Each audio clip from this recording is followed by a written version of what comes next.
human being moves from one stage of the life to the other stage of the life as the life progresses, and he also grows and he utilizes his potentialities. This study of being and becoming. Being is the state, present state of your existence around your environment and the realities surrounding you with respect to you, your family, surroundings, political, economical system, cultural, religious systems. That is being, and becoming is the process of growth and actualization. So here comes his orientation of focusing on the ontology. In philosophy, we have four basic components. One is ontology, second one is epistemology, third one is axiology, fourth one is methodology. He concentrated more on ontology. Ontology is study of the reality, being and becoming of an individual. Second one, epistemology related to the knowledge, or his values and ethics, or covered by the axiology, and the method of study is called as the methodology. So what you have to gain the knowledge is axiology. What are the values and ethics you apply is axiology, and our knowledge, what you have to inquire, is epistemology, and the methods used are methodologies. So now his approach is ontological approach, and second one is he thought how to study the self-actualization. So he took 20 historical persons who are self-actualizers in their life. So they studied their biographies. So it is biographical approach or analysis. First one is ontological, second one is biographical. His focus is on self-actualization. So during this study, he analyzed their approach, their competencies, their progress, and how they realized their potentialities. From that, he came to the conclusion that there are certain needs which could be arranged in an order, one after another, in a sequential form. One has to attain in order to finally achieve self-actualization. Without fulfilling the lower levels of needs, one cannot fully self-actualize. So he studied in depth about the self-actualization and modified his theory two times. One is initially did it, and hierarchy initially there are 5 layers, and the pyramid, in the pyramid there are 5 layers, and subsequently he added 2, and later he added another 1. That is total 8 rungs are there in his hierarchy. So in order to study, he was influenced by, earlier we discussed Alfred Adler, who gave us the individual psychology, individual personality, theory of individual personality, wherein he gave creative self and then ideal self, self-idealized. So that we discussed during the yesterday. That he also influenced the Abraham Maslow. Maslow in turn influenced Carl Rogers. Maslow gave the hierarchy and certain hints in that entire theory. After studying, Carl Rogers came out with supportive systems what are required during in the lifespan. That he gave the self-regard and ideal self, real self, and then genuinity, unconditional regard, self-regard, and others' regard. These aspects he gave, and also empathy. They are the conditions required for one to realize his self-actualization. Here he also gave those points. He is also against psychoanalysis because it is a pessimistic and also depending on the past. He is against a mechanistic view, that is experimenting on the animals and deterministic view. So is against studying the animals. So positive, he determined to study the positive side of the human personality. How personality develops from the positive perspective we discussed. From that, in order to have positive perspective, one has to use humanistic approach. So humanism, we have studied humanism as a movement. It has one assumes different things like man is or person is good by nature, that free will, self-determination is there, free choices it takes, responsibility it takes. These are all innate qualities. Striving for growth is there, self-actualization is there, self-regulation is there, craving for dignity and growth or love or innate in person, human being and in humanistic assumptions he made. So the approach of Maslow for developing the personality development theory is one is ontology, second one is biological analysis, third one is humanistic approach. Maslow did assumptions regarding the needs. He says that behavior is driven by needs. And he classified. Excuse me, your voice is low, sir. Please. I will increase. Thank you. So he says that human being is motivated by the needs. Here it is also called motivation theory. And these motivations, what are the motivations? Are the needs. He classified these needs in a hierarchical fashion. He says that fulfillment of these needs, one after another, decides the behavior and gives the direction to the behavior. If they are fulfilled, it gives healthy, happy, positive life. If they are not fulfilled, then they give the fixations. In turn, they lead to the psychopathology. So while discussing in a pyramid, we will discuss if fulfilled what happens, if not fulfilled what type of pathology develops, psychopathology develops. For each level, we will discuss. Okay.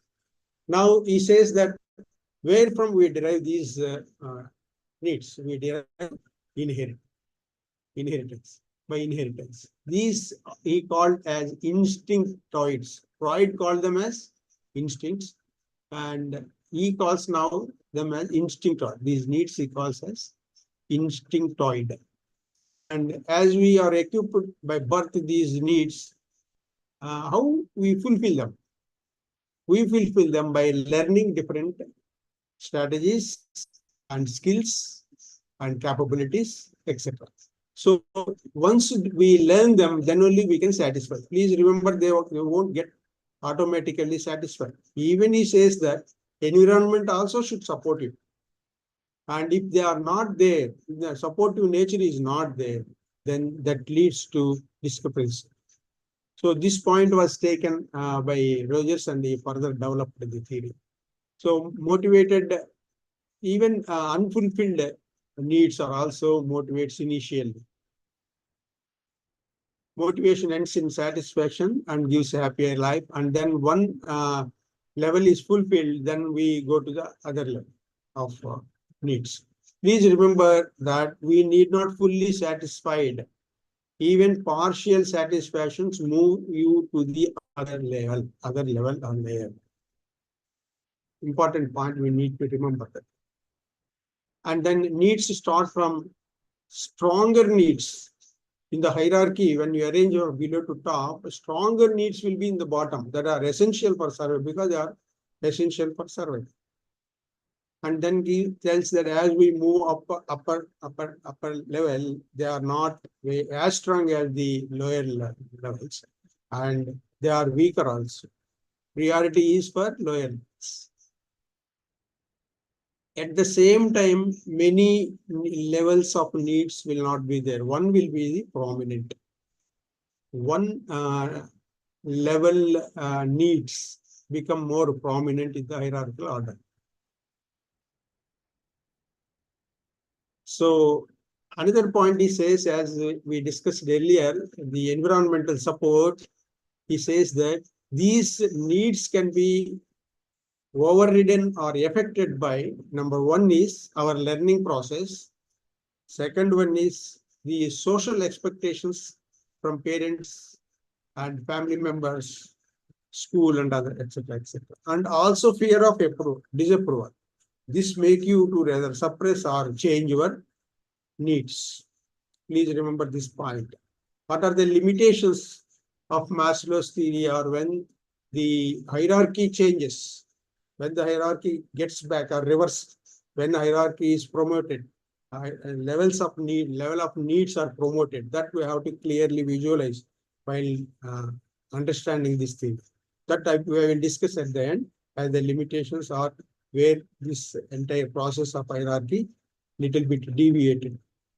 Okay, next comes the characteristics of lower levels. You can see the page number 196. You have hierarchy. I need not read because it is a pictographical representation. Please see them. The lower needs, whatever lower needs are there, they are necessary for survival. They are the greater strengths. Basically, they arise in the infancy. These lower levels, they are innate also. Lower level innate, as we already told. Then as we move up, our age grows, we move up in the ladder of the hierarchy. Self-esteem needs become more prominent in the adolescence. Self-actualization becomes after midlife.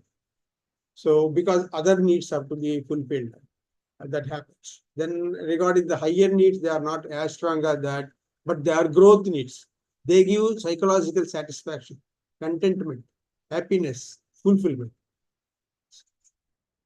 And rather, they require more external circumstances, support from society, economic system, political system, government policies, and family members, others. So this requirement is more. External support, environmental support is required more for the self-actualization. Now we'll see shall I post this in the group? Let me see. Yes, sir. So that it will become easy.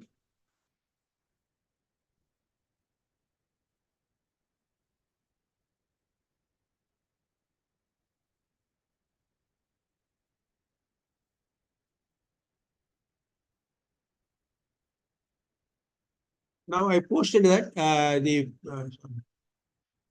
wait a minute. Yeah. Now please open your WhatsApp, MSc Psychology. Just it is self-explicit. In-depth analysis is there in that. Now where I have given you the hierarchy of 5 layers. The requirements are also given there. What are the needs at each level is given. This all we know it. In the book also it is there. Very briefly we'll go through. Here you see the basic needs. First two are the basic needs. On the right side I wrote. Above two are psychological needs. And the fifth one is the fulfillment need, also called as growth needs or being needs or be needs. Other than the fifth one, all four are called the deficit needs or D needs. Generally in UGC NET or TS set, this question is asked, even examinations, why was. The psychological needs are for the survival, food, oxygen, breathing, warmth, health, water, rest, recuperation. All these are physiological needs. The safety needs are guided. You see, safety needs not only safety for you, but also for society. Only the predictable social order or social safety order gives you the security, safety. Whatever you earned or learned from the job or occupation, that should be safely kept. For that, we need the predictable social order. It could be law and order system, governance, and as a neighborhood, etc. comes. Here, a person needs, in order to safeguard his belongings, he should not exercise full freedom because it will become detrimental to the other safety. So guided freedom should be enjoyed by each individual. If this is not there, what is the pathology? He gets fear of losing the property, fear of losing the belongings. This creates fear and anxiety. So what is the pathology? Psychopathology creates. Other side, what is the benefits? They give the satisfaction and security and homeostasis internally. That means the balance of the internal functions will be there of different our bodily systems like respiratory system, endocrine system, nervous system, digestive system, skeletal system. All this type of coordination will be there. Man will be happy, or person will be happy. So second layer is belongingness and the love is there. Here there is a possibility of loneliness and this is related to the relationships, not only with a friend and wife or partner and friends. This relation, expression of this relationship comes here. Here also gives the satisfaction, homeostasis. If that any deviation is there, if non-fulfillment or breakup is there, it leads to loneliness, social anxiety, and depression. You have to write both the positive elements and negative elements for each level when you write the examination. Then need is self-esteem need, self-regard, what Carl Rogers told here, this is self-esteem. This is psychological need, part of psychology, self-worth, what Carl Rogers said. It is about your prestige, recognition, and appreciation, awards, prizes, and your job role, job status. All this gives you self-esteem. If it is not fulfilled, that recognition is not there, appreciation is not there, then there will be fixation, neurosis, and abnormal behavior will be there, inferiority complex and helplessness feeling will be there. Then finally, self-actualization. He discussed more about the self-actualization. If anybody wants to see what is my life, what is the purpose of life, what I want to be as a spiritual person or universal person, then one has to read thoroughly about the self-actualization concept given by Maslow. So here self-actualization is the highest need in the ladder, and it is nothing but your realization of your ideal self, dreams or ideals, and fulfillment of your potentialities, and exhibiting the creativeness. All these comes. But here we will discuss in the next slide about different needs. Group of 15 needs he gave for self-actualization people. Even after self-actualization, one will go into the maladjustment or depression. He has to fulfill those, try to fulfill those 15 needs. He gave it as growth needs. We'll discuss. So if they are not fulfilled, this self-realization is not there. It leads to realistic guilt, anxiety, there are neurotic. Here neurosis means abnormal behavior. There he says that self-actualization people won't feel the neurotic tendency, but they feel anxiety and the guilt. So here self-actualization, what is the benefit? Becoming complete person. Unselfishness will be there. But in the lower levels, other than the fifth one, it promotes the selfishness. So in the lower needs hierarchy, one dominant will be there, we discussed. It says about humanness. And regression happens in times of survival threats like calamities, economic failures, job scenario is not good, and the famines, all these aspects like and job loss of job and other things. You try to go back to the job seeking safety. Even though you are at the self-esteem level, you come back to the safety need because you have no safety, no income, no job. That will become the regressive part. This is asked in the examinations. Okay. Now coming back. So what self-actualization people will feel two things. There are two types of experiences for self-actualization people. Please remember this one. There is one experience is called highly exclusively high emotional fulfillment. Highest happiness will be there in this. That is called as peak experience. Peak experience will be there for the self-fulfilled person, self-actualized person. that is emotional state, that is highest happiness will be there.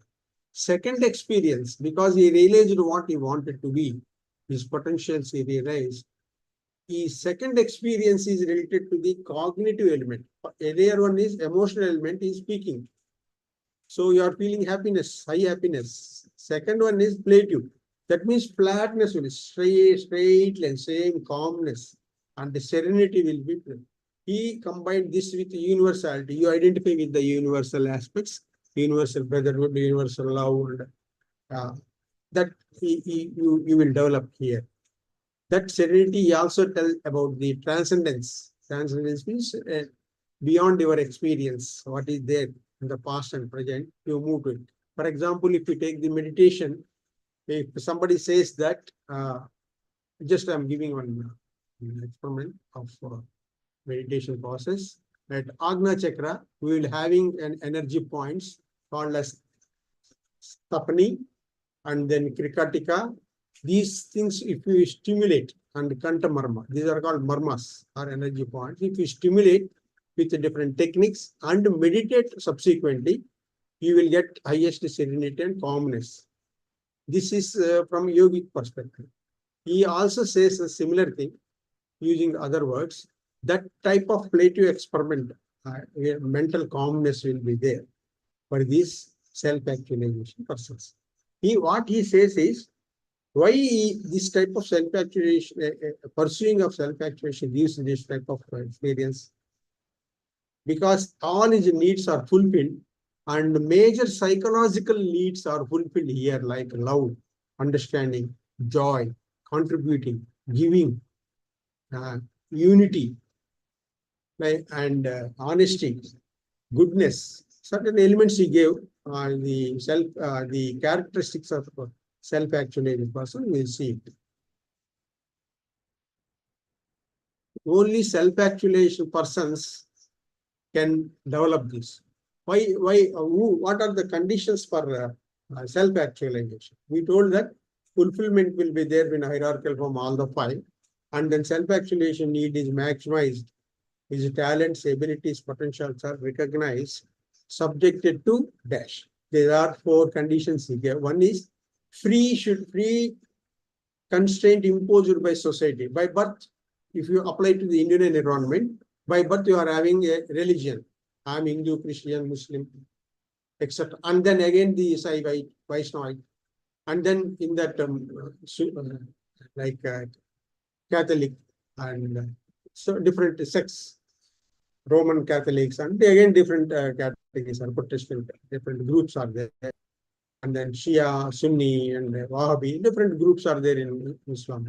So these groups, your caste, your locality, your country, your state, if you start removing them, this openness will be blossoming. And then self-actualization, post-self-actualization, more, he says that self-transcendence will be happening.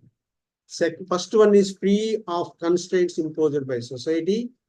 Number one is not being distracted by lower needs, meaning that you have to, I will provide this slide, this is not there in the book. Okay, one has to fulfill their lower needs and securing self-image.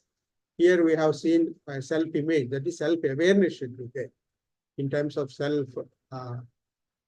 self-respect, self-esteem, different issues are there. All that integrated form should be there, self-concept should be there for concept.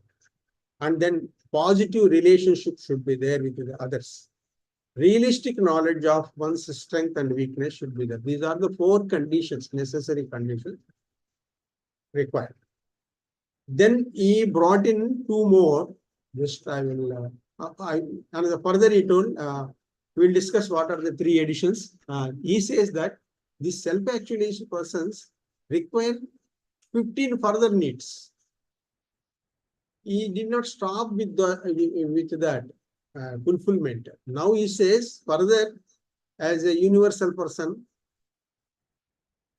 he says that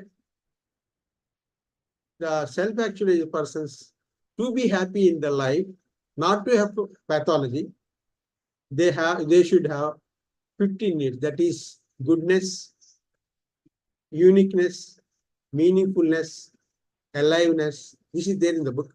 Effortfulness, playfulness, completion of the task, completion with the perfection, and trustful to others.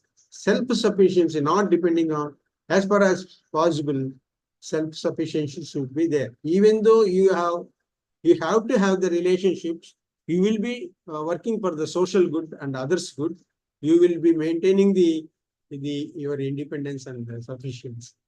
And richness should be there. Over and all, universal concepts like justice, unity, simplicity, beauty are the cornerstones of this needs. So these are subordinate needs. They are also called as growth needs. If not fulfilled, it leads to metapathology. He called these 15 motivations as the meta needs. Now, if not fulfilled by these people, there will be psychopathology that he called as metapathology. That is like a depression, despair, disgust, alienation, and a degree of cynicism. So please remember this, because these meta motivations are a very now researched a lot from the positive psychology perspective. And also these meta motivations are the basis for developing the mindset, concept of mindset, positive mindset and the growth mindset, non-growth mindset, static mindset and growth mindset. So a lot of research is there. Now I am bypassing, but don't think that these people are perfect. Self-actualization are perfect. They often commit mistakes. There could be some imperfections, and they will be absent-minded. Also, they will be overkind, and then they will lose something. So Maslow says that what are the 14 characteristics of self-actualization persons? One is they should effectively and efficiently perceive the reality. They should be honest and honestly judge the situation. Second one is acceptance of the self. If any mistake is there, comfortably you shall have to accept. Accept, not only accept, from here, the unconditional acceptance was picked up by Carl Rogers. Own human nature, if flaws are there, one has to admit. And reliance on the experiences and the judgment, but not on culture and the society and the environment. If you see the morality development, theory of morality development, at the last stage, conclusion, the stage, he says that it is not the society or the law or the parents who determined your moral values. It is your own understanding of the world. That is what he brought in here. It is not reliant on the culture and environment, society, but it is you decide it because you have proper judgment. And you should be natural, simple, and spontaneous. You should do to yourself. And you should be task-oriented and then fulfill the life tasks and cater the needs of others also. Then autonomy should be there. Self-actually is try to be independent and also comfort with the solitude. They maintain solitude. Not that they are isolated, but they will having good relations and working for the social cause. And these actualizers ultimately pick up one of the cause, social cause like environment or animal cause or natural causes or different issues of downtrodden people they will take up. This is what autonomy part considers. Then continued repression of appreciation and socially compassionate. They are possessing humanity and focus on problems of others. Profound interpersonal relations should be maintained. Even though whatever relations they maintain very effectively, very affectionate, but they will have few friends. And no non-hostile sense of humor, and they will laugh. A self-actualization, if he is not laughing at his own flaws and also the merriful event, then there is a problem with it. Then there will be peak experiences. I discussed about emotional satisfaction, and the plateau about the serenity and calmness of the mind. And finally, the feeling and sense of oneness one should have with the all, the universal thing, universal citizenship or earth citizenship, universal brotherhood, universal love, those concepts will be there. Then now I will review slightly. First, we have discussed the approach, and then we discussed about his assumptions about the hierarchy needs, how they drive our behavior and personality. Lower needs characters, higher need characters we discuss. And the hierarchy, how that gives the homeostasis, what psychopathology it creates, unfulfillment we discussed. And then self-actualizers in depth we discussed about what are their peculiar experiences, peak and plateau experiences. And then discussed about the conditions for self-actualization. And then we discussed about their special needs, growth needs, G needs of the self-actualizers, and how non-fulfillment leads to metapathology. Then we discuss the characteristics of the self-actualization person. Now I will another slide here in the group. What are the 8 what we discussed? So, give me a minute, I will take the snapshot.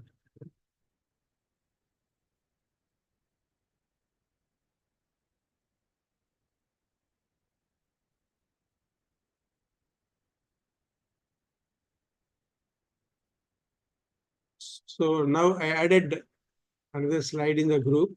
Please see.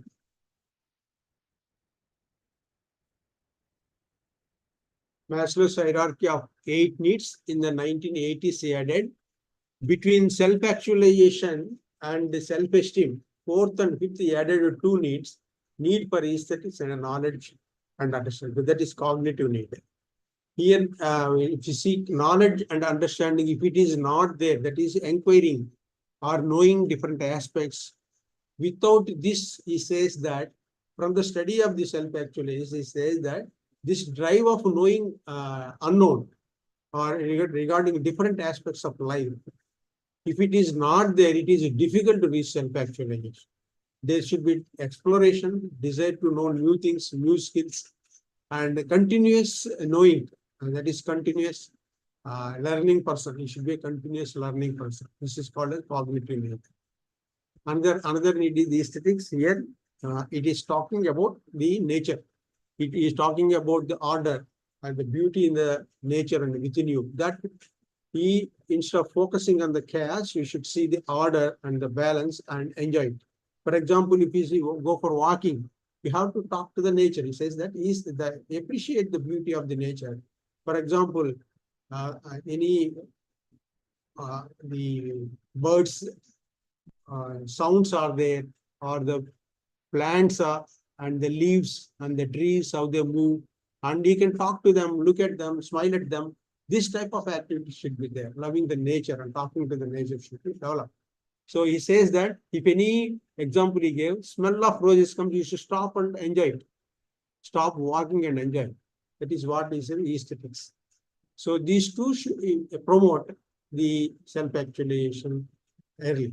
So another he gave is beyond the requirement, beyond your experiences, being what you are being.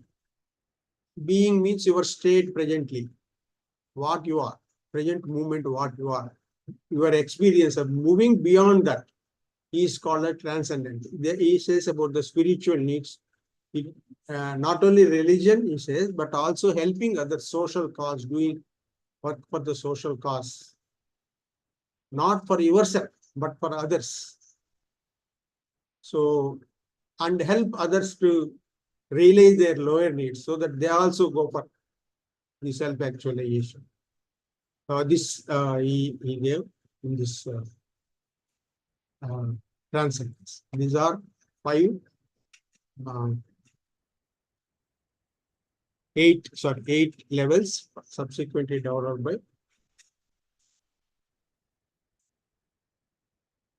So meta needs to be discussed. Now we will discuss the utility of the present moment. Many people say that, sorry, it is very abstract.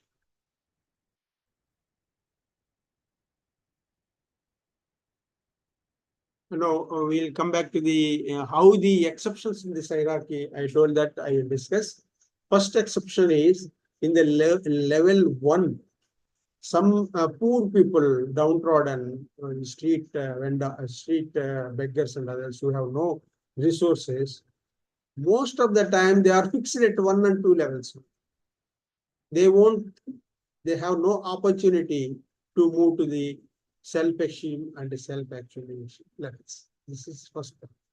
Second point is those psychologically ill and the psychopaths, they don't know the reality of the society. Then they also cannot enter into the level of love and affection, belongingness. Third exception is, for some people, self-esteem is more than loving and belonging. So they won't marry and they become more isolated. Thereafter, the work and getting the name and fame. So that is also there. That is not common for all people, but this is an exception. So love and belongingness will not be there for them. The fourth exception in the hierarchy is the creative people generally ignore the lower level needs. Fifth one is regression. How a person who is there in the self-esteem need, in a good job, good position in the officer or the managing director, suddenly the company goes to doldrums, he loses the job. Then again, he come into the survival need or at the security need.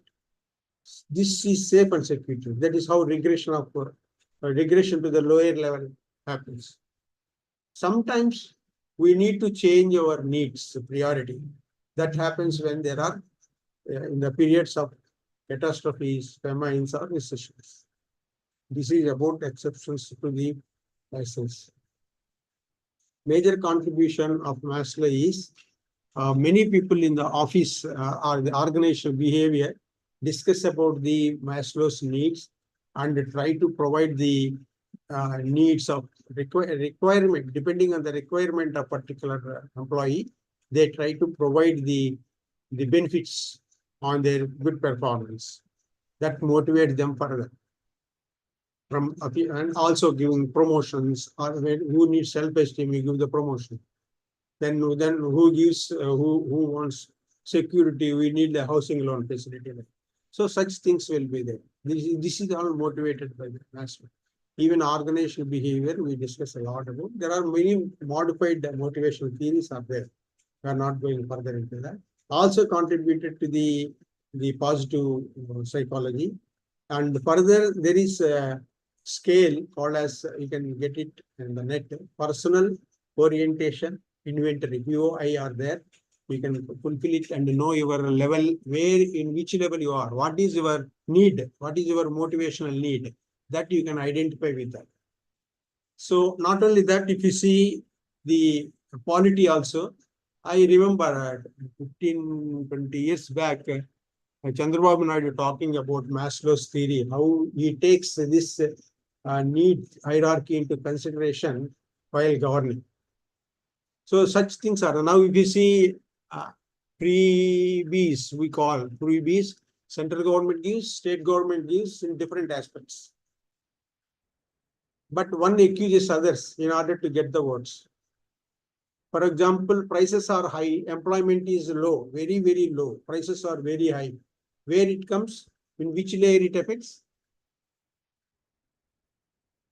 Employment is low, prices of the commodities are very high. In The which basic needs will be. yeah, it affects that one. So before the elections, they try to give solaces. Also for vote catching purpose, they will utilize this theory. We can discuss a lot about the polity, but it is not in our scope, but only for understanding the the utility of Maslow's hierarchy theory of personality development we discussed. Okay, so this is what about Maslow, and he contributed to further development of motivational theories, also in the psychology and organizational behavior. And there are different other therapies developed from this. Even Carl Rose developed person-centered therapy. Even Maslow developed a transcendental therapy. Maslow and his friends developed transcendental therapy. Very interesting. One person came and he says that sudden 65 years old man comes and says that I have seen my old girlfriend, college girlfriend, 2 days back, and went to her daughter's marriage. Now I am again in love with her mentally. I could not overcome it. He expressed that to the wife. So here we have to move above the experiences. We can adopt transcendental therapy. We ask him to write a letter or a document on his experiences in the past and experience in the present, where it leads. What are the benefits? And we won't use the word losses. We use higher benefits and lower benefits. We can ask him to write it. Similarly, a girl or boy comes and says that I lost my mother and I'm having sleepless nights and depressed. You can ask him to write a letter to his mother as if he is in her womb. You see, these are not experiences. These experiences are transcendental, meaning that not regular experiences. These are very unnatural experiences, but we make the clients to adopt. This is a transcendental therapy. This is all about the Maslow's hierarchy theory of needs and personality development. We'll stop here, then move to all these elements are there in the book, except a few. I already posted that in the group. Okay. Okay, now move to another important, very important one. Probably in every examination, one question will be there on that. That is regarding the Allport theory of personality development. This is unit number 22, page number 203. Yeah. Gordon Allport theory, trait theory. So before starting the trait theory, we will see what is trait. Generally, a person who is, we will take up the book, what is there in the book, page number 206. If you have any repetitive behavior, a behavior, if you repeat frequently in different situations, then that is called as habit. In particular, always because you are having that habit, you repeatedly do particular. For example, he had given how regarding the neatness, cleanliness, there is a personality called as clean personality, or some people call that clean freak. Who is the clean freak? That is a trait. Clean freak is a trait. How you call that as a trait means there will be certain habits where you exhibit the cleanliness. What are those activities you regularly do? If you do regularly, that becomes an habit. So what are the regular habits you do? Example regarding the cleanliness, as given in the book, it is brushing of hair. You do it very neatly. Brushing of teeth, you do it perfectly. And washing hands, you do very neatly and systematically. And wearing clothes, very clean clothes. And cleaning your nail, keeping the body neat, dress and appearance neat from different aspects, put together, make you a cleanly person. Here trait is cleanness. Trait is cleanliness. Habits are specific to the particular situation or particular event or particular aspect. Regarding the hair, teeth, hands, body, nails, different issues are there. Each place you are doing certain practices regularly, repeatedly. So that is called as specific habit. A group of similar specific habits. Similar word is important. Similar specific habit makes that habit as a trait. Those habits as a trait. Please remember, a group of similar habits become a trait. Cleanliness, openness, agreeableness, introvert person, extrovert person, honest person. Honest in different, at home, at office, in a different money aspect or objects aspect, different aspect. Ultimately, we attribute this to the person as a trait. Once this becomes clear, there are in the book, if you go, if we study different trait theories, we are having 4 trait theories of personality. We will discuss that. Simple example we have taken. If we say, for example, an extrovert is there, he is very social, good relationship exhibit, and he will be having very lovely, cheerful interpersonal relationship, and he will be active in the society. Different perspective with the groups, he exhibit the similar behavior of openness or the extraversion. That means outer world, his focus is on the outer world rather than the internal world. Outer world means the environment. Environment means the friends, family members, office, or your caste people, cultural group, religious group. You are exhibiting similar behavior with others or events or the objects or persons or ideas or images. If you are exhibiting similar behavior repeatedly as an habit, then that is called as trait. Similar traits are called as types. Right? So that we will discuss later. Now we see the personality, our behavior is explained in terms of trait. Now it is a father of trait theory is Gordon Allport. We have already discussed about Gordon Allport in our earlier, I think second lesson we discussed threadbare about his definition.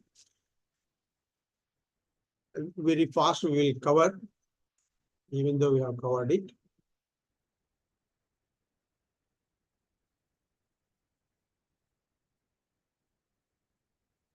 Before that, we will see Allport. He did his education in economics, philosophy, psychology, sociology, 4 fields. Now he wanted to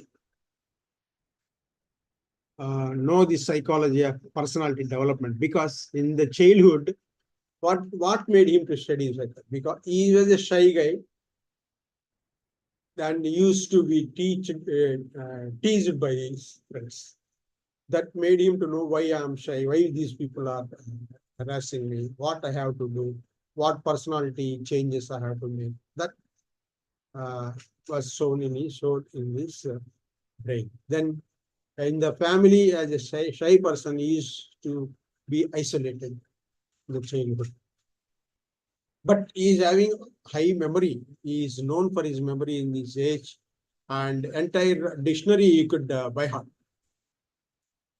And he wanted to become a religious guy, but after doing psychology, he went to Freud. He met Freud, Sigmund Freud. Asked Freud a question of a case. He says that I have seen a boy on the train who is fearing of the dirt, meaning OCD is there.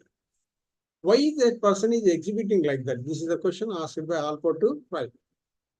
Freud, instead of giving answers, Freud says that childhood experiences make your personality. Then Freud asked the person whom you are asking, you are telling that fear is he derived from his mother. But I am asking a question, is that boy you? Then he got aghast, taken aback. Why this is asking like that? He is attributing to me. Then he thought that personality development theory I should develop. I should study on the personality and also focus not on the childhood, not on the past, not on the negative aspects. I should study on the positive aspect. I should study about the future orientation of the personality. This is what motivated him to study. Please remember this story so that you can write the few points very good. So while developing, he has combined different elements from different theories at that time, different approaches. If you combine different approaches, that is called as what method? You combine behavioral therapy, cognitive therapy, gestalt therapy, motivational interview, person-centric therapy, what we know presently. We combine all these and develop, adopt a client. That is called as eclectic method. ECLECTIC. Similarly, he adopted different aspects from different people. So next, he used lexicon approach. The behavior of a person, all the observable behavior. Please remember, all observable behavior, the words, adjectives, he pulled from the dictionary. He brought in around 18,000 words for our behavior, observable behavior, and then filtered them and converted into around 4,000 words. From that, he developed the trait theory for our behavior. That is called lexicon approach. Then instead of studying the groups, he wanted to study individuals. But please remember, he also studied group. If you same trait is there in the group, he called it as a value, not as a trait. Now studying individualistic approach is called as ideographic method. Please remember that word.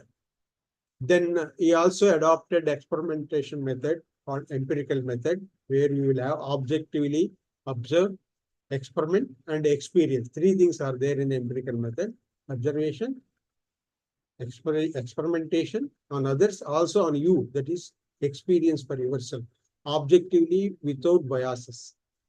So these are the background. This is the background.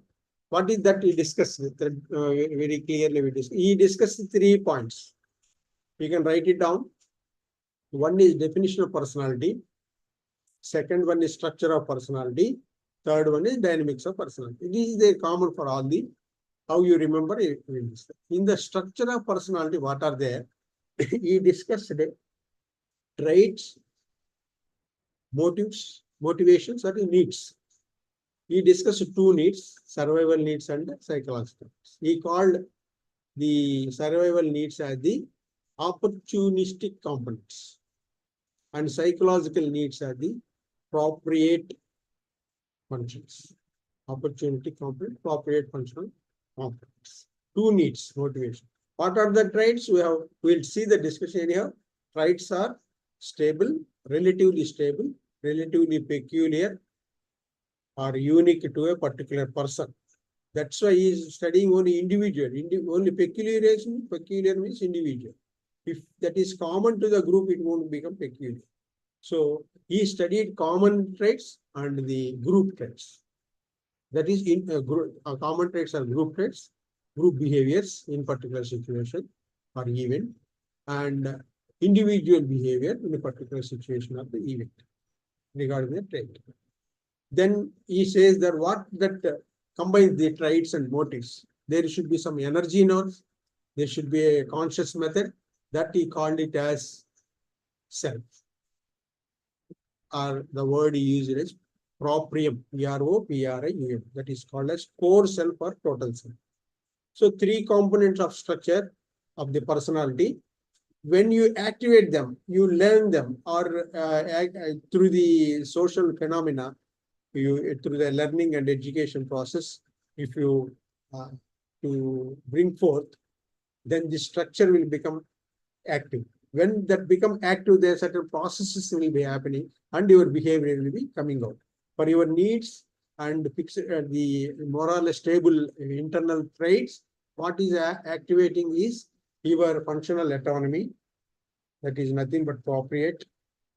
functioning, functional autonomy. Second one is conscious, unconscious motivations. And he says that maturity. There are three elements he told. These become functional aspect of your personality. That's why you will, from which you will be exhibiting your personality. Very clear, very good definitions he gave. Best definitions for trait and personality are given by him. He is appreciated for that. Very brief and very useful. Many theories are developed, many therapies are developed, many tools to measure the personality are developed from this. Okay. Please remember this. I will post this snapshot later. So lexicon approach, I already told. Observable adjectives. We derived 17,953 from the 4,000 words in a dictionary and then brought out around 4,000 trait-like words. Okay. Now he analyzed these words and defined personality from these repetitive behaviors in different situations. So, and gave definition to the person. The definition final, he gave two definitions. We will see the final definition. We already discussed. I briefly say. He defined personality as dynamic organization of the organization within one individual of psychophysical systems that determine the characteristic pattern of behavior, thought, and feelings. So here we already threadbare discussed one class, in a full one class we discussed. I briefly discussed. In the book also it is there. Dynamic means changing. If changing personality is there, how can you measure? So there should be structure that should be organized. So for dynamic, there are different processes. For each theory, there are these functions vary. The changing pattern depends on different process.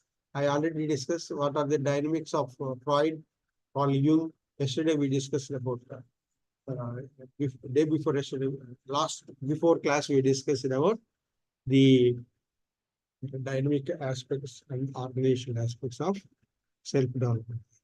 So now here comes the psychophysical system about the mind, that is behavior, affect, and cognitive elements, motivations, we will see, and experiences. Then there are bodily aspects, bodily functions, physiological functions, we take it into consideration. It includes nervous system, central nervous system. We already discussed.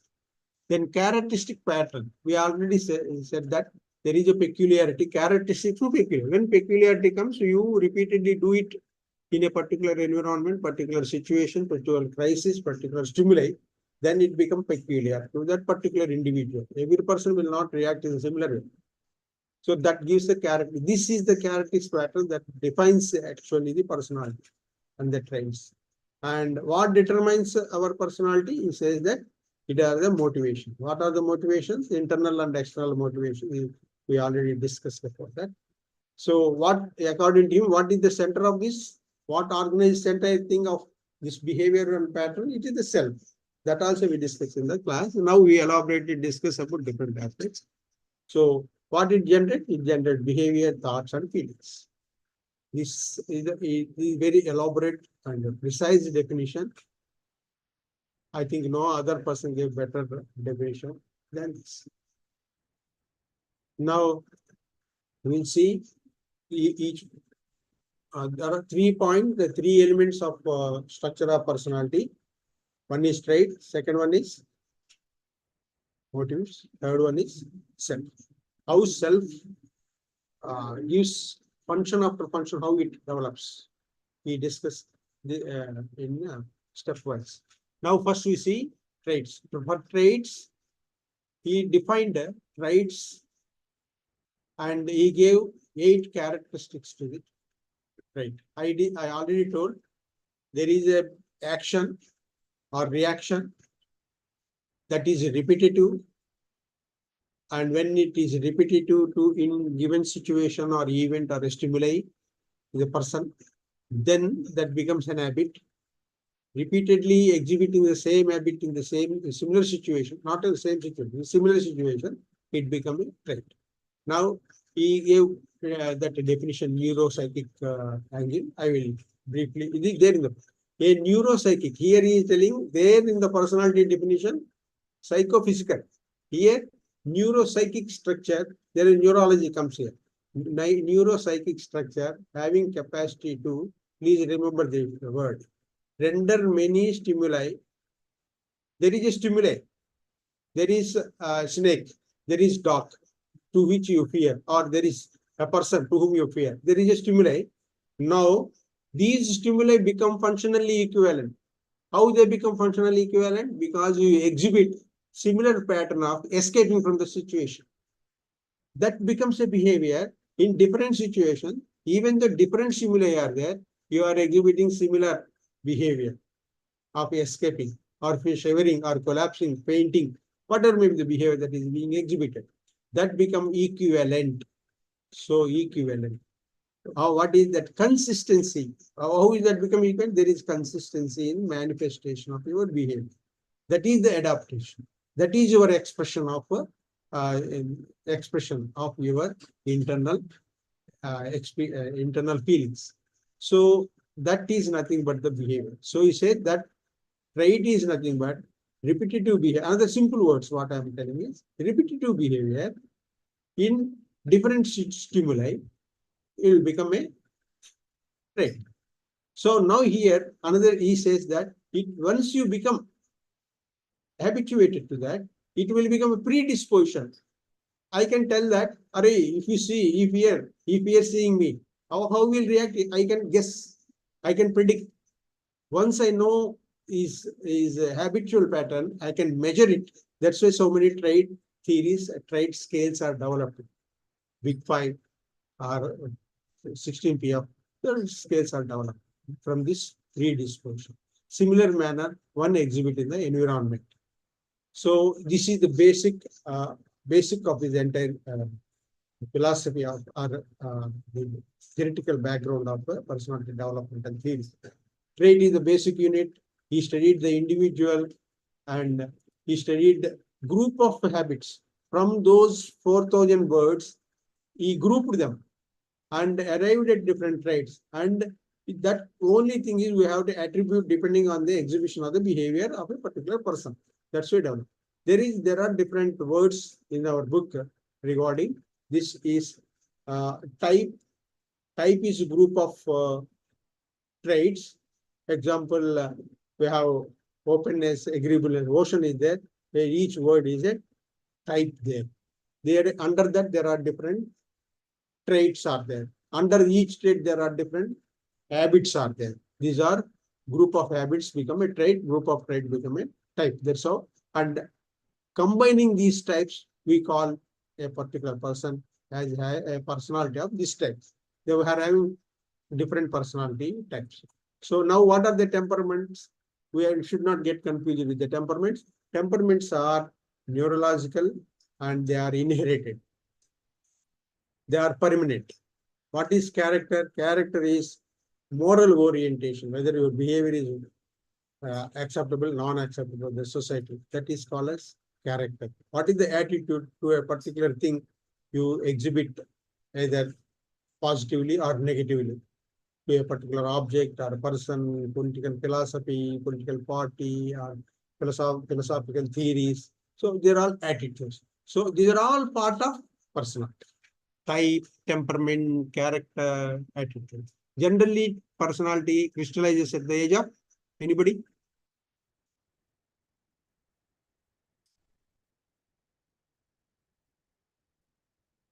Generally, we say 16 to 18 years.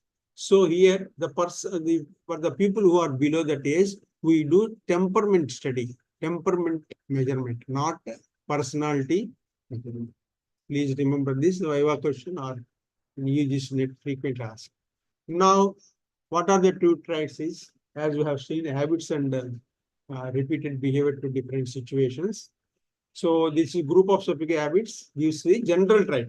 Trait become general, habit becomes specific. This is not for nominal purpose. They really exist. We can observe One is it is observable. Number one, it is more general than the habit. It determines the behavior, guides the behavior. Fourth character is it can be established or tested empirically and relatively independent, but different traits dependent on others, but relatively independent and not synonymous with moral side, already told. And also there are types. These types can be seen in an individual or group of individuals. That is common trait.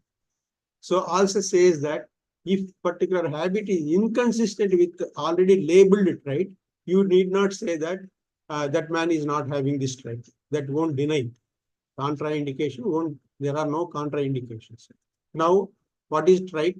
Characteristics we define. Now we will see classification. He classified common traits among all the group of people, unique traits and individual. Please remember these two parts. He classified into two: unique traits, common traits. Unique traits are studied, personal, individual is studied through idiographic study. How the common group traits are measured, studied, nomothetic study. Please remember, this is a very important question. So now, he studied different common features. For example, we respect, in Indian culture, if you see, we respect the people, we touch the feet of the elders, and we salute different exhibition of behavior to all these aspects make this a common trait. More or less every person exhibit like that. So depending on that, he came out that instead of traits, he called them as the values, social values.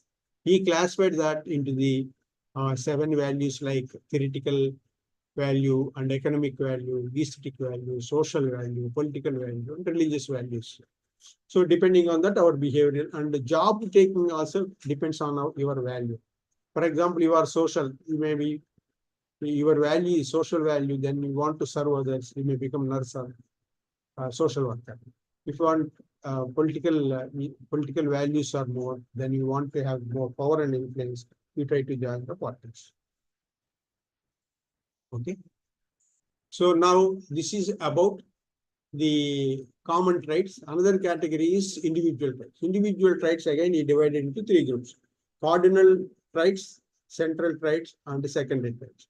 He called, after I think around 1961, he first gave definition of personality in 1937. He studied a lot and then he changed the personality traits as personal dispositions. Because we are ready to exhibit that repeatedly as we are doing it, he called it disposition. So a cardinal disposition is one with a one word. We can tell that a particular person is of particular type. For example, Mahatma Gandhi is there, immediately you can say that non-violent person. Hitler is there. What is the single word attribute? Aggressive person. So Nightingale is there, compassionate person. So this is how the cardinal disposition is. Mostly one will be there. One trait which encompasses all pervasively about all his activities. This is called as cardinal trait. What are the central traits? Central traits could be 5 to 10, which identify the person. They are example, honest, helpful, trustful, responsible, friendly. These things, there are 5 to 10 will be there in an individual. They give you identity. Even though they are less in number, they are also just like cardinal people, put together these 5 elements, give you the picture of your personality. Then second one is less dominant characters like hairstyle, food habits, and specific attitudes. He has not given much importance to this because not much of psychological aspect. Because they are less consistent. What is the definition of trait? They are consistent. So repeatedly you are doing it, right? So here also trait is generalized. Here they are all specific. All secondary traits are specific. This you have to write very clearly. So most of the people write wrongly about this secondary disposition, lack of proper understanding. They are specific. Secondary disposition specific, not general. They are inconsistent, and traits are consistent. And these are less relevant to define a personality. and traits are more than 20%. That's why less importance is here. All these three categorized traits are genetical predisposition. Parents are having, you also can do, may do. So they are dynamically developed as we grow. They may not, they won't come all of a sudden. So next come is motives. There are two types of motives. We define those needs. Motives are nothing but the needs, survival needs and the psychological. What is this? What are the survival needs? Basic survival needs he gave. He called what are the function we do for the opportunistic function. So he gave more important to the psychological needs. Please remember this point. The psychological needs are nothing but expression of your internal self. So the self will be functioning. That is called as appropriate functioning. Self will be functioning to fulfill your psychological needs. And opportunity functioning of the self is called as is for the survival need, fulfillment and survival. So we discussed about the traits. We discussed about the motivations. Now we discuss about the proprium, third unit in the structure of the personality. What is the proprium? Proprium is called it as a, sometimes he called as core self, sometimes he called as total self, and later he called as a self.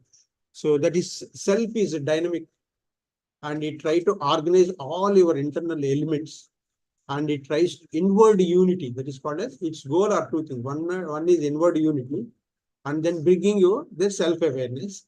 In turn, that inward organization and self-awareness gives you personality.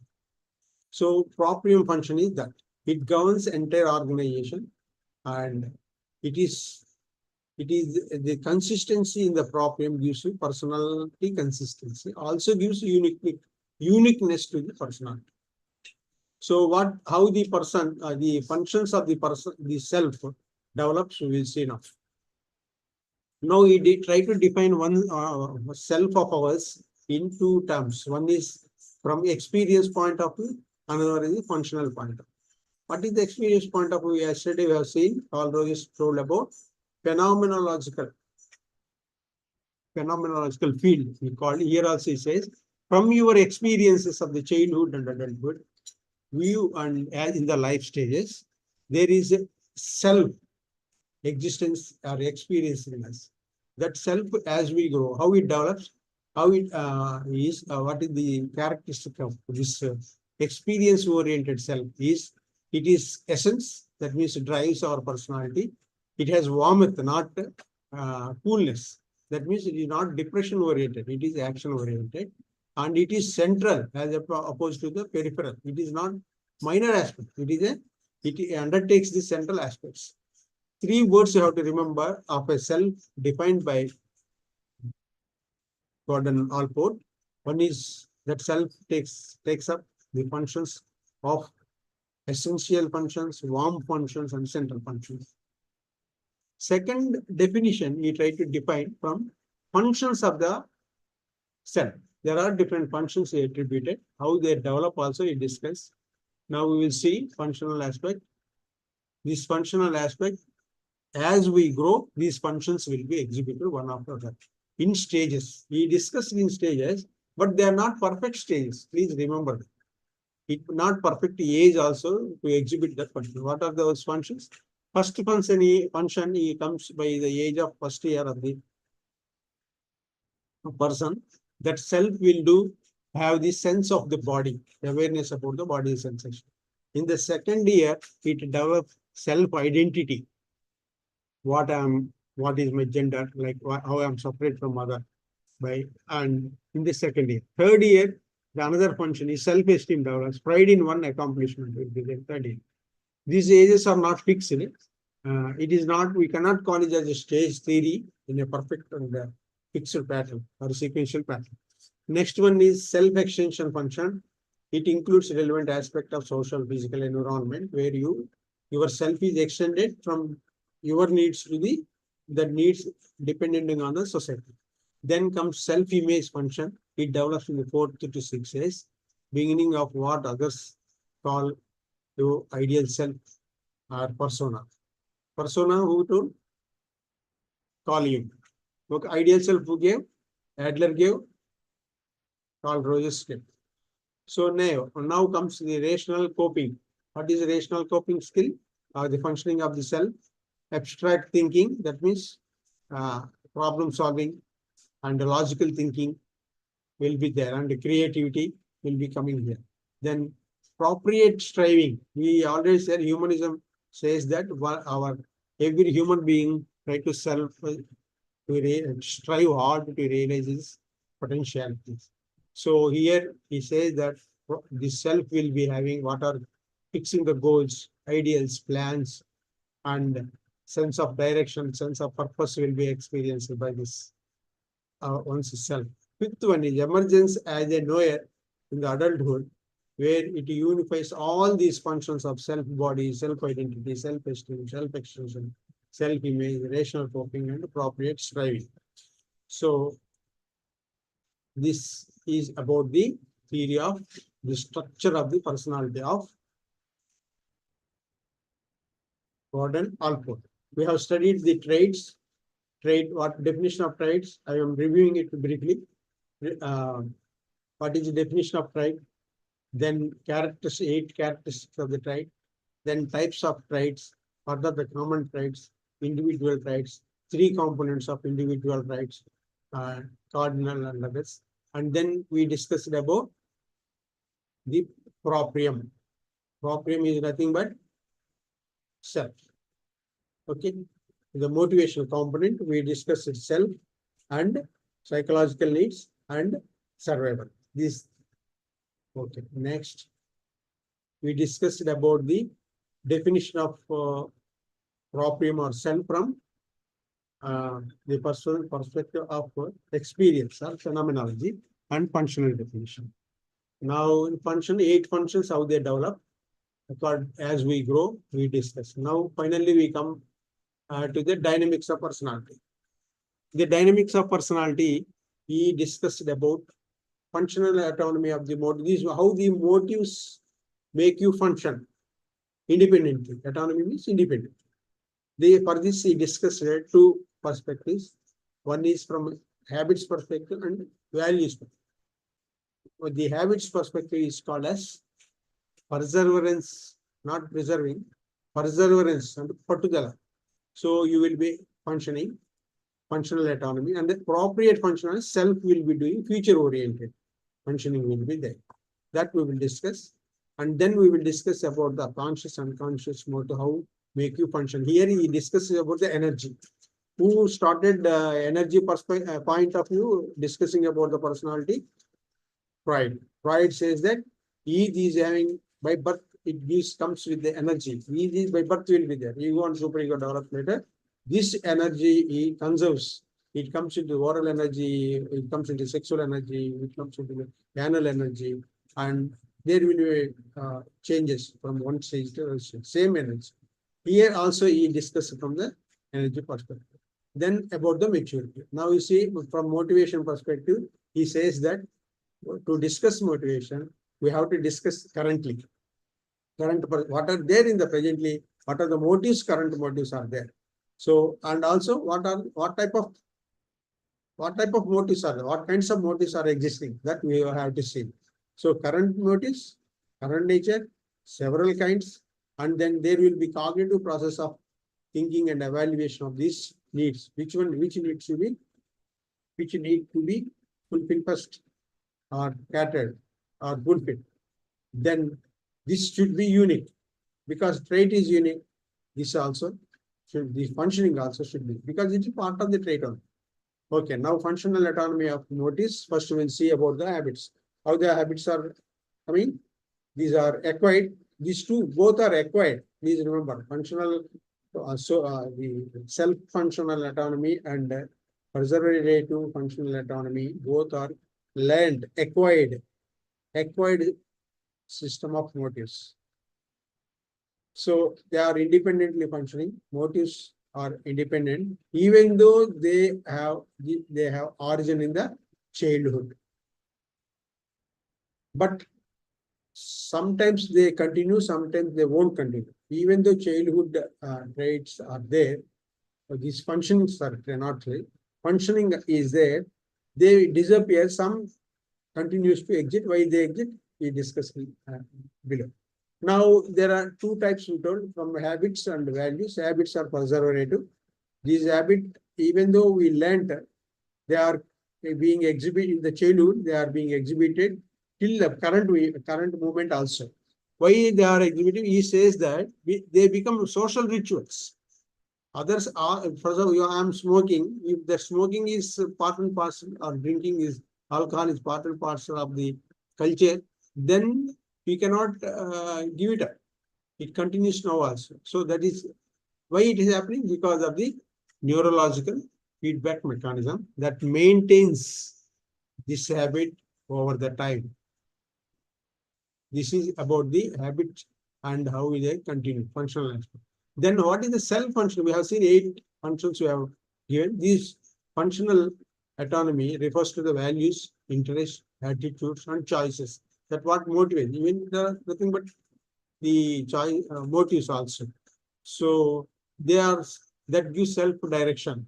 This gives self-direction than the habits, because habits are learned in the past. These values are future oriented. You will change. That's why change your behavior. That's why it is called as self-directed and future oriented. Now, where from you will learn this diligence, hard work, generosity, compassion, love, helping others, trustworthiness, all these different aspects of the personality, who sows the seeds of these. This is parents through reward and punishment system. Even though he is against Freud, is somehow we feel that all these are part and parcel of behavioralism and Freud's theory. So this got internalized. These positive elements, positive functional aspects get internalized as you grow, but there is a beginning in the childhood. So appropriate functioning, how it functions, there are 3 principles. There is energy. This energy is organized by the self. That self will be giving to different tasks, assigned to different tasks. But Freud says this energy is from the ego. Ego is not having energy. Ego is giving and ego is managing. So when you get a desire, ego assigns this value. Here he says, as productively, this energy is assigned by the self. Not ego, but self. Here he says that masteries or the competencies are learned. These are mostly cognitive elements. Once you know this cognitive, higher levels of satisfaction will be there. That's why competencies are there. Then principle of organization of energy is there. Third principle is there will be pattern of self-function called as appropriate patterning. What is it will be compatible with the core self or proprium, that what we discussed, the 8 functions, positive functions, it is integrated with that.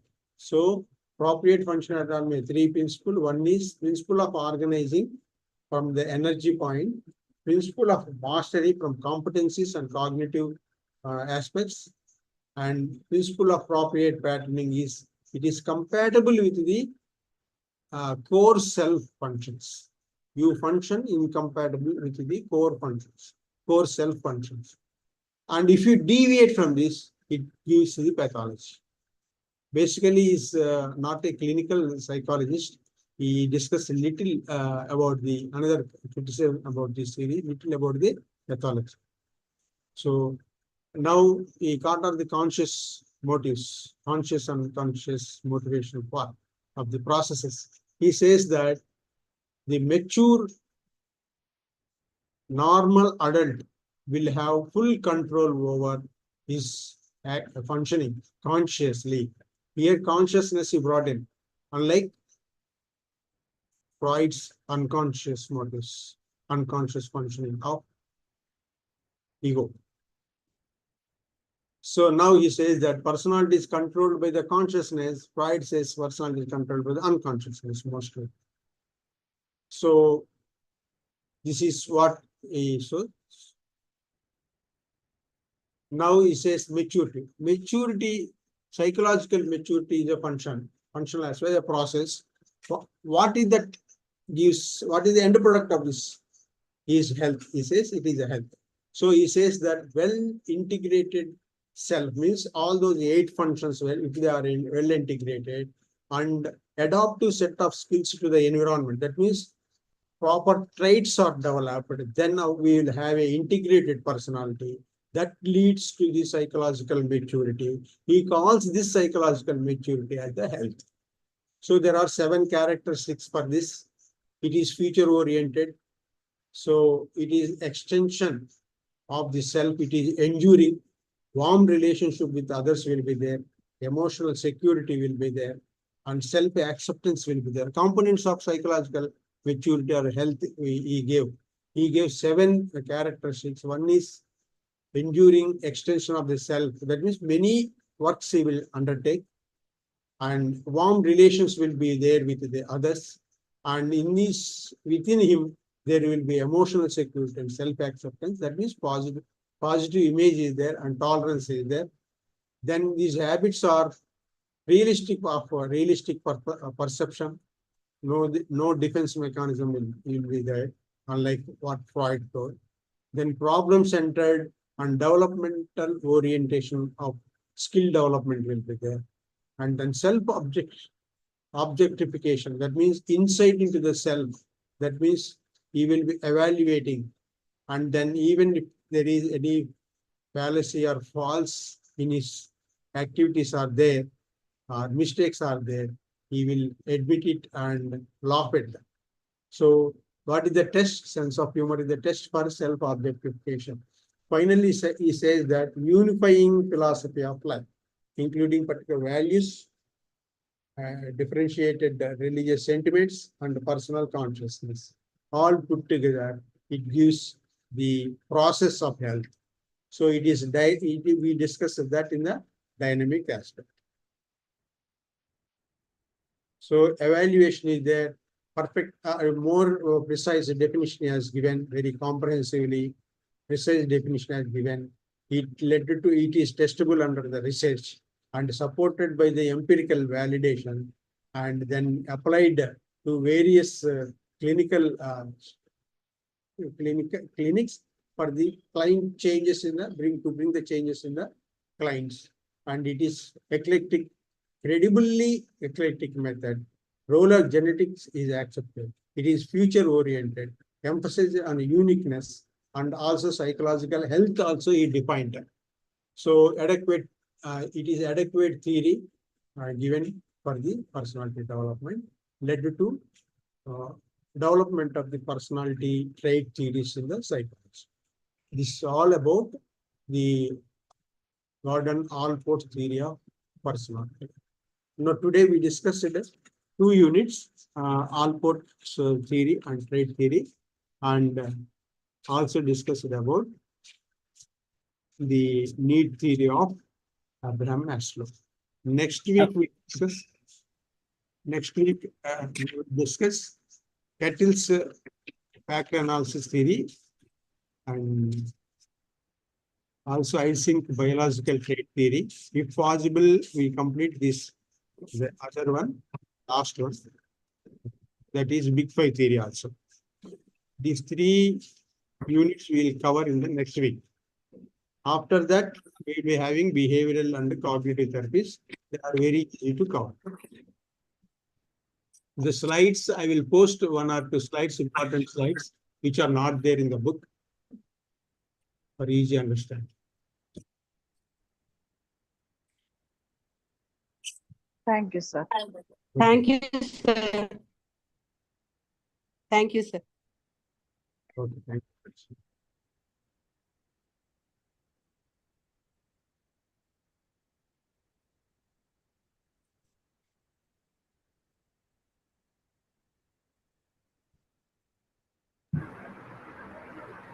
Hmm.